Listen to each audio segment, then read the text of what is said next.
El primer texto bíblico que muchos recuerdan haber aprendido de niño fue 1 de Juan 1:9. Si confesamos nuestros pecados, Él es fiel y justo para perdonar nuestros pecados y para limpiarnos de toda maldad. Verán, yo había hecho algo malo y aunque lo había confesado, todavía me sentía culpable. Mi madre me dijo que repitiera este verso para mí. Y ese verso hizo el truco, hizo el milagro. Sabía y sentía que me perdonaban. Gracias, Apóstol Juan, por escribir estas palabras.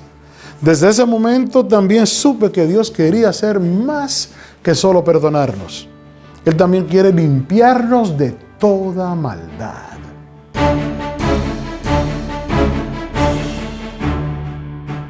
Tenemos 3 de las cartas del apóstol Juan en la Biblia, además del Evangelio de Juan y el Apocalipsis. La primera carta de Juan tiene 5 capítulos, pero las cartas 2 y 3 son muy cortas, con solo un capítulo cada una. Mientras que algunos estudiosos plantean dudas sobre la autoría, la mayoría encuentra evidencia de que el apóstol Juan escribió estas cartas. Parte de esa evidencia es la similitud entre sus cartas y el Evangelio de Juan. Por ejemplo, el Evangelio de Juan se abre con la línea familiar. En el principio era la palabra. Y Primera de Juan se abre con estas líneas.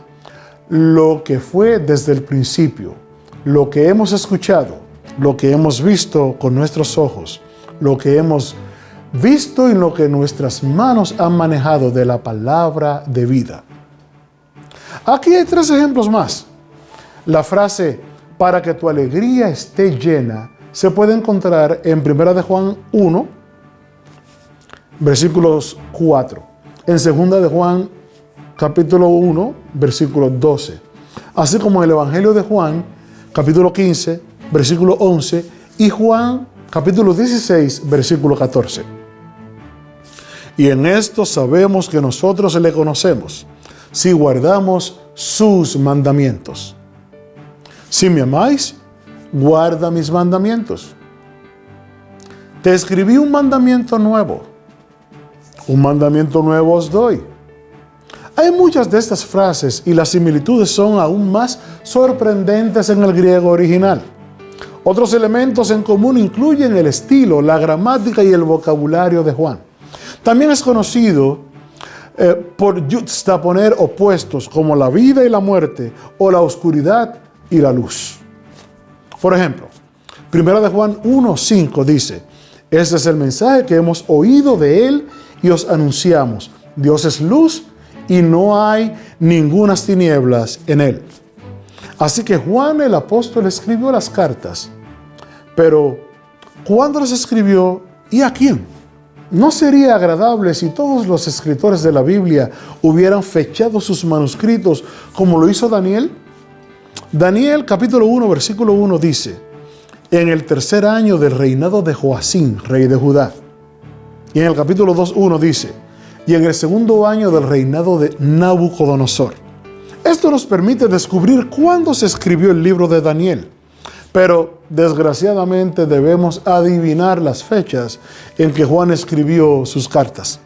Probablemente a finales del 1er siglo.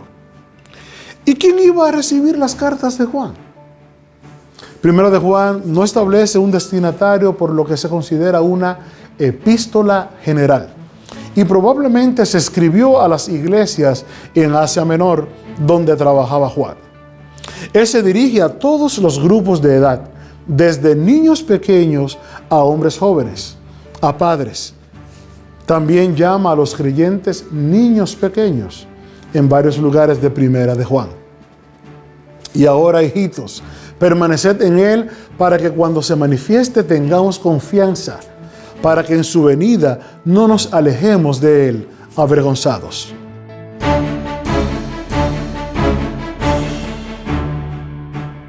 Juan también se refiere a sí mismo como el anciano al comienzo de 3 de Juan, por lo que parece que Juan tenía más edad cuando escribió las cartas.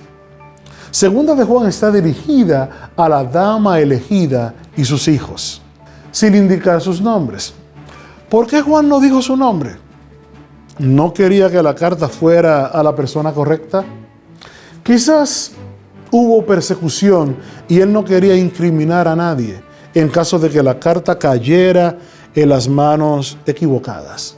O tal vez la carta fue entregada directamente y Juan simplemente no sintió la necesidad de indicar los nombres en una carta personal. Realmente no lo sabemos. Tercera de Juan está dirigido al querido Gayo. También menciona a un Demetrio, que es un hombre de buen testimonio, y llama a un tal Diótrefes, que quería estar en control de la iglesia donde Gayo vivía y estaba expulsando a la gente de la iglesia. La segunda y las terceras cartas de Juan son muy cortas porque espera ver a las personas a las que escribe cara a cara. Y aparentemente prefería hablar personalmente antes que escribir.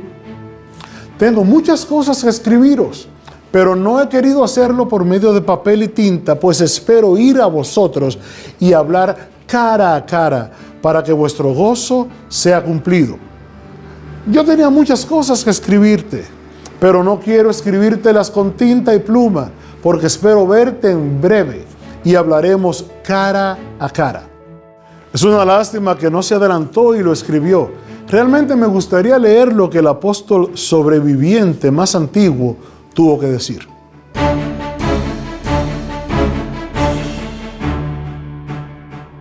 ¿Sabías que hay una palabra que se usa en primera y en segunda de Juan que no se usa en ninguna otra parte de la Biblia? Esa palabra es anticristo. Apuesto a que has oído hablar de esa palabra. Juan dice que incluso entonces, en su tiempo, hubo muchos anticristos. Estos anticristos no confesaron que Jesús era el Cristo. Y todo espíritu que no confiesa que Jesucristo ha venido en carne no es de Dios. Y este es el espíritu del anticristo, el cual vosotros habéis oído que viene y que ahora ya está en el mundo. Todavía hay muchos anticristos en el mundo, negando la divinidad de Jesús o negando que Él fue completamente humano y tentado en todas las cosas, tal como somos tentados nosotros. Juan se refiere a sí mismo en su evangelio como el discípulo que Jesús amaba. De hecho, el amor es un tema importante en sus cartas también. No es el tipo de amor sentimental, sino el tipo de amor sincero que resulta en obediencia a Dios y compasión por nuestros semejantes. Porque este es el mensaje que habéis oído desde el principio, que nos amemos unos a otros. Pero el que tiene bienes de este mundo y ve a su hermano tener necesidad y cierra contra él su corazón, ¿cómo muere el amor de Dios en él? Hijitos míos, no amemos de palabra ni de lengua, sino de hecho y en verdad. Termino con una de las citas más famosas que se encuentra en 1 de Juan 4:19. Nosotros le amamos a Él porque Él nos amó primero. Busca en ti mismo y mira, analiza, date cuenta de cuánto te amó a ti primeramente. Que Dios te bendiga. Amén.